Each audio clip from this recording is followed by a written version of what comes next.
Este sábado, 3 de mayo, es el Día Mundial de la Libertad de Prensa, una fecha para recordar a los gobiernos la necesidad de respetar su compromiso con el gremio periodístico, con el derecho de informar y de estar informados. Una fecha para apoyar a los medios de comunicación que son blanco de la restricción, de la censura, de la violencia. Reporteros Sin Frontera, en su más reciente informe anual, ha publicado varias cifras importantes, lo hizo el día de ayer, poniendo la lupa en la crítica situación que atraviesa la libertad de prensa y que cada vez se vuelve más difícil a escala mundial. La ONG Reporteros Sin Fronteras alertó el viernes sobre el deterioro de la libertad de prensa en Estados Unidos y América Latina. Lo hizo al presentar su clasificación global anual, en la que Estados Unidos aparece en el puesto número 57 de 180. Es un declive para este país que históricamente ofrece garantías constitucionales muy fuertes para la libertad de prensa y el trabajo de los periodistas, y también es un país que significa mucho para el resto del mundo. El informe sostiene que la administración de Donald Trump ha politizado las instituciones, reducido el apoyo a los medios independientes y marginado a los periodistas. El mandatario cortó además la financiación de sus medios públicos en el extranjero, como Voice of America, y sumió a cientos de medios en el mundo en una situación económica crítica tras congelar fondos de ayuda al desarrollo de la agencia USAID.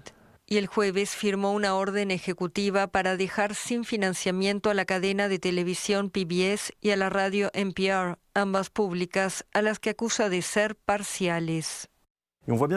Se ve claramente que Trump actúa en todos estos ámbitos para tratar de implementar quizá un proyecto de sociedad donde hay mucha libertad de expresión, pero muy poca libertad de prensa.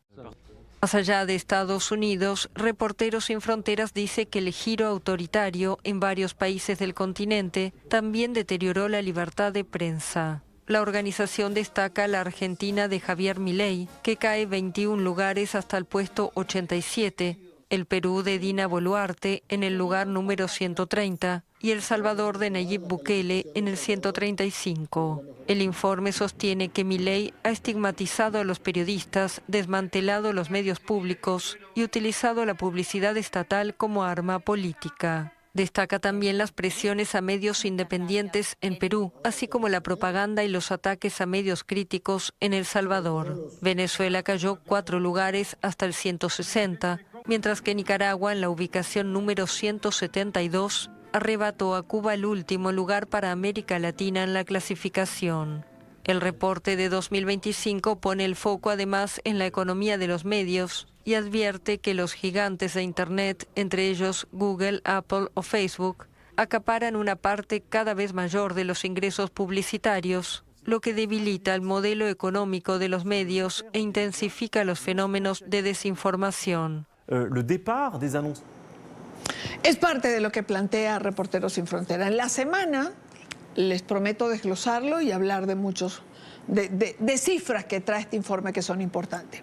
En esta parte del programa quiero saludar con un gusto inmenso a Pedro Vaca, él es el relator especial para la libertad de expresión de la Comisión Interamericana de los Derechos Humanos.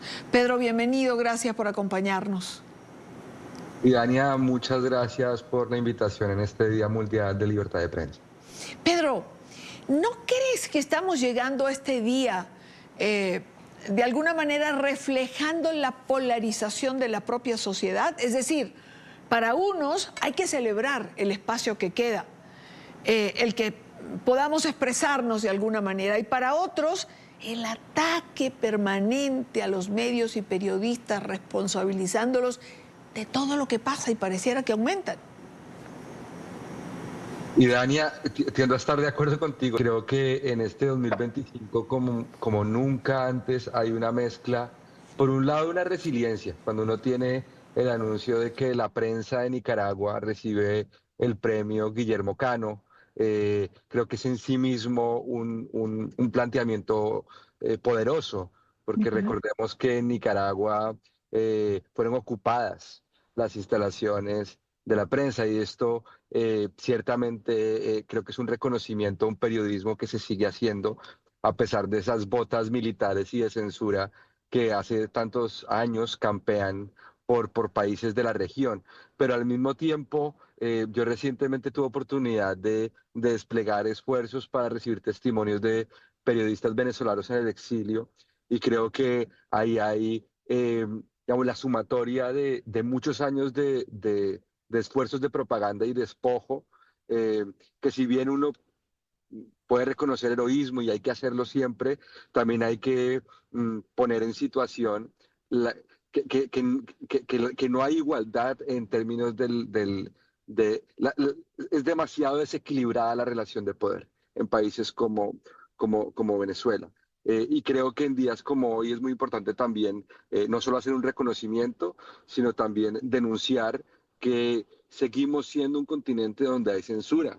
Seguimos siendo un continente en el cual muchos de sus líderes políticos no creen en la libertad de expresión y despliegan institucionalidades para afectar el derecho a la sociedad informada. Tenemos periodistas en cárceles y creo que estos son elementos que no podemos dejar desapercibidos y dejar de denunciar en días como hoy.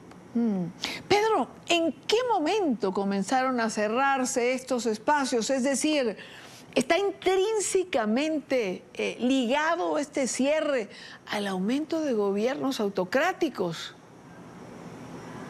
Sí, si uno se va a la literatura de la Comisión Interamericana de Derechos Humanos, yo creo que hay finales de los 90 y principios de los 2000, donde yo creo que el punto de giro, ¿no?, tiene que ver con una actitud del poder público hacia la prensa que fue cambiando. Y fue cambiando el paradigma desde la política hacia la prensa, ¿no? Porque creo que la política es democrática, es plural y es diversa siempre y cuando encuentre y reconozca en el periodismo una forma de contar la realidad. Pero por allá hacia inicios de los años 2000 empieza uno a ver cómo enemistarse con la prensa, declarar públicamente batallas contra el periodismo, endilgarle a la prensa responsabilidades que en realidad eran de la política, y a través de ello empezar a generar una fractura que en aquel momento creo que era una grieta. Yo creo que es una fractura profunda, donde se anima desde la política a desconfiar en el periodismo. Y creo que esto es algo que ha cobrado una factura enorme. Creo que esto es algo que se ha venido acelerando con procesos de aceleración tecnológica que acortaron también la relación entre política y ciudadanía. Y creo que es algo en el cual el periodismo también tiene que hacer reflexiones propias, ¿no? Dicho esto, cuando además a eso le agregamos ingredientes de violencia, de ausencia de Estado de Derecho, de, digamos, facilísima judicialización de periodistas sin que exista, basta con que algún actor poderoso le incomode a un periodista para generarle un entorno judicial absolutamente adverso y desgastante cuando no la cárcel. Yo como relator de libertad de expresión en estos 5 años he visto cómo aumentan el número de periodistas en cárcel y disminuyen las garantías para periodistas. Y creo que todos estos síntomas al final, y creo que siempre vale la pena cerrar el círculo de este tipo de reflexiones. Aquí no solo se está hablando de afectar a la prensa, se afecta el derecho a una sociedad informada, se pavimenta el camino hacia la propaganda y se generan condiciones idóneas para la distracción. Y la distracción es el entorno preferente del autoritarismo, que la gente esté enemistada con el periodismo y que esté impávida ante asuntos que le rodean en su entorno. Lo más peligroso, Pedro, es que creo que aún en gobiernos presuntamente democráticos estamos viendo esta confrontación con el periodismo. Es decir, comenzamos a ver cómo se están inclinando por esta práctica para distraer, como tú señalas, ¿no? Y me pregunto, ¿por qué termina siendo tan complicada la convivencia entre el periodismo y el poder? Es por esencia complicada, pero creo que si uno va a instrumentos como la Carta Democrática Interamericana, como los fundamentos de la democracia misma, la democracia con pluralidad de partidos, con pluralidad de medios, hay unos márgenes de convivencia y reconocimiento que se están perdiendo. Y creo que tienes razón, creo que hay hay una realidad de apuño muy fuerte, y es que de un tiempo para acá los países dejaron de dividirse entre autoritarios y democráticos en términos de libertad de prensa. Creo que con matices hay censuras severas, censuras cotidianas, censuras civiles, censuras normalizadas, censuras, digamos, cotidianas, y creo que esto lamentablemente impacta el derecho a una sociedad informada. Y por el otro lado, digamos, también creo que hay un punto de la conexión del periodismo con la sociedad, ¿no? Porque cuando uno advierte episodios o situaciones del pasado reciente que nos afectaron a todas como humanidad, como la pandemia, la gente iba al periodismo. Y eso marca hitos en los cuales, independientemente de las circunstancias, de la calidad o no de la democracia, se sigue requiriendo información para entender nuestro entorno y tomar decisiones sobre nuestro futuro. Y hasta que me demuestren una fórmula distinta, el periodismo y sus métodos de búsqueda de la verdad y de contraste y veracidad de la información seguirán siendo prevalentes en esa búsqueda de una base fáctica común para entendernos como sociedad. Absolutamente de acuerdo contigo, Pedro. Ahora, los gobiernos también han aprendido cómo debilitar a los medios sin oponérseles quizás de frente, ¿no? Y por ende afectan el derecho de informar. Lo menciona el reporte anual de Reporteros Sin Fronteras. Por ejemplo, el debilitamiento económico de los medios de comunicación, lo que se convierte también en un reto de los medios para sobrevivir, para seguir adelante, para poder informar. Definitivamente. Yo creo que el mejor periodismo, sí, como cualquier otro servicio, la mejor medicina, la mejor atención en distintos ámbitos profesionales, cuesta.